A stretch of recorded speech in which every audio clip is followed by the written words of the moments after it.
Welcome back, welcome back. Hello. Hope everyone is doing well out there. For those of you that are new, I'm Jason. This is Pig's Eye Pottery. Today I am making these shallow, kind of like sauce bowl, little deep plate things. A friend of mine, Kevin, over at Grass Lake Furniture, who's based out of southern Minnesota. Link will be down in the description. Makes gorgeous furniture, super talented woodworker.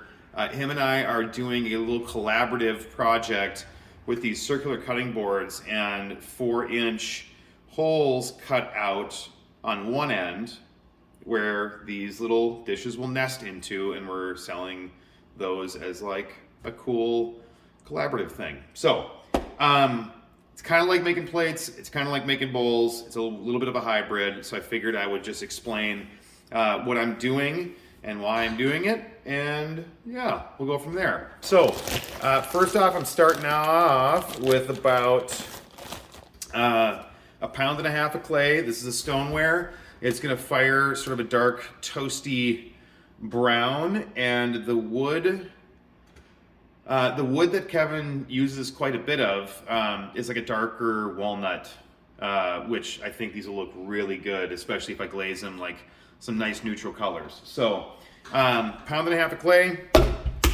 getting it centered on the wheel. Here's the deal, I don't want to make these too flat, but I do need to make them, I want them to be kind of a bowl or like a, dip, vessel, sauce, or maybe, a little side of like, so whatever people do, their adult Lunchable version, charcuterie things, a little side dish. So it's gonna be very shallow, but it's gonna have some walls. It'll be good for dipping, and I wanna get the lip up a little bit so things just don't kind of spill over the sides. So I'm gonna actually start this form like I'm throwing a plate. So I've centered the clay. And now I'm going to use the blade of my left hand, rest it somewhere near the center, load up this sponge with some water, and I'm going to push down. I don't want much of a foot on this form, so I'm going to push down pretty close to the wheel, and then just kind of let my hand ease off. I was barely pushing down the clay as I kind of eased away from the center. The thickness of these boards is somewhere in this range, so like 1 inch and some change. So really the outer wall of this dish needs to be about 4 inches in diameter, so it nests down nicely in this little cut hole that Kevin's making. So dropped it like a plate, pulled it out really gently. I didn't flatten it like I do plates, I just eased way off. And then I'm going to use this rib tool, this metal rib tool, to just define that curve. So I do want more of a bowl curve, a little bit steeper on the inside like that, okay? I'm basically doing that to compress the clay a little bit. I'm not getting too crazy with it, that'll come later. And now I'm gonna take the sponge. I wanna push some of this clay in because as you can see from these that I've already made, they are landscaped a bit. So his boards are very, very precise and clean, and I think it'd be kind of a cool contrast to do some loose sort of landscaped rim bowls that'll pair with those. So I'm going to use the sponge here. I'm going to spread out the pressure, and all I'm going to do is push this clay in and create kind of a wall, sort of a cylinder thing. I did not push from the inside because I want to keep that bowl curve, but I do want some more material to work with. In the next step, when I stretch the clay, I need to work with this stuff. So adding a little bit of water, and now I'm barely gonna compress the clay. I just wanna bring the wall up a little bit to get it kind of a 90-degree angle there. And then because I'm gonna lay this clay out, what I'm gonna do now is use the sponge and my finger to compress the rim, but also thicken the rim up, because as I lay the clay out, the rim's gonna get thinner. I want it pretty beefy, pretty thick out here. So then I'm gonna stop the wheel, and then this is how I stretch clay. So I'm just gonna use thumb and middle finger and stretch in 3 different spots, kind of tapered, so tapered up. And when I'm doing this, I'm really just trying to not think and just sort of zone. And also, as I'm doing it, I'm just kind of, the goal is to sort of just do it until it feels like it's the right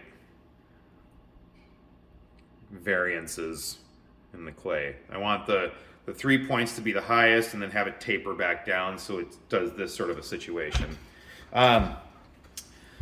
Want to thicken this rim back up again. So again, the metal rib tools tend to cut the material a little bit more. These wooden rib tools just kind of press down. And so I'm just using my left hand as a control and my right hand. I'm going to slow this wheel down and I'm just going to compress that rim a little bit. I'm really not trying to even this out. I'm just sort of going with the bounce. And then I am only going to do one pull. Because I want to keep this landscape. I found the more pulls that I do, the more I inadvertently even things out. So I'm going to do a pretty slow and kind of aggressive pull to leave some heavy kind of throw rings on the outside, and also to maintain that landscape. So grabbing that clay and just doing one quick pull there to bring the clay up. These are going to be highly functional, high use. I want them nice and sturdy, so I'm going to use this sponge to soften those edges so that there aren't really any really thin spots. And then the next step, 2 steps from now, so not this step, but the next step, I'm going to be using another rib tool to lay this out to make it into a shallow bowl. So again, with the plates and with some other bowls, before I do any rib tooling on the inside, I'm going to undercut it. So I'm going to take my wooden rib tool and undercut that. That way, after I lay the clay out, if I go to undercut it, it tends to push material up and then you get a weird ridge. So, and then I'm using this longer rib tool and I'm going to bend it so that I'm getting more of a steep angle here. And I'm just going to start with this edge in the center and then sort of lay this way out toward the edge and lay it out until I get kind of the angle that I'm looking for. I also like leaving a little bit of water on the inside when I'm using the metal rib tools because it tells me visually if I'm contacting all the surfaces. If the water's getting dragged or getting cleaned up, then you know you hit the surface and you get a nice clean surface that way. I also like leaving some heavy tool marks on the inside, little weird swirls. So since this is landscaped, the swirl is not going to be symmetrical. I'm just going to gently put the rib tool on there and then kind of drag the edge and do some weirdness there. And again, with the sponge, I'm going to soften that ridge just a little bit, make it a little bit more durable for when it's fired. A little bit of water on the kind of at noon here on the top of the wheel, like that, and then rib tool it. Probably have to do it a couple times. There you go. And again, a lot of times when you move pots off the wheel, see how it's going to warp a little bit. It has some memory, so it should go back to its shape when I put it back down on the board over there. I'm going to do another one in real time, not real time, you know what I mean, without me basically stammering and stuttering the whole time, so you can kind of see the flow of it. Away we go. By the way, good time to mention ways to support the channel down in the description, if you would be so kind. Subscribe, like, share, hit that notifications thingy, so that when I do, by the way, if you find some value in this, when I do upload new videos, that notifications bell, as you've heard a billion times, will let you know when I upload new videos. I have a lot of different things going on, plus it's the holiday season, so it's extremely busy. So I'm going to try and get to these as often as I can. Unfortunately, they will not be daily. But maybe the days I'm in here throwing, I can kind of front load it and make a few and then just sort of release them by the day. So again, working that clay up, compressing the wall,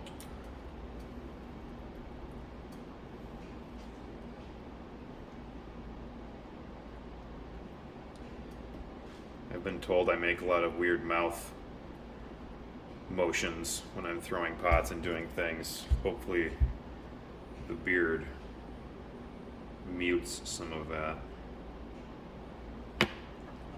for your benefit. It's probably weird to watch.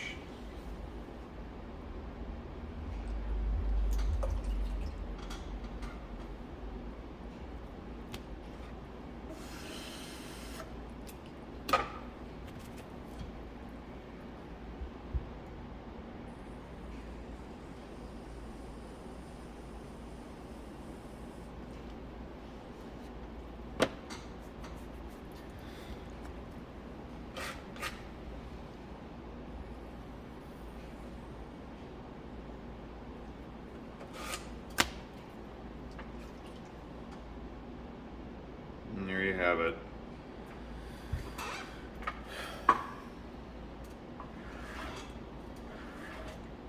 Please let me know down in the description if you want to see me try any other forms that you might be interested in learning, or learning how I make them. And because I know every potter throws slightly different in every possible way you could probably imagine. So let me know what you thought down in the video. Yeah, I appreciate your time. As usual, thank you for tuning in. Until the next time, peace.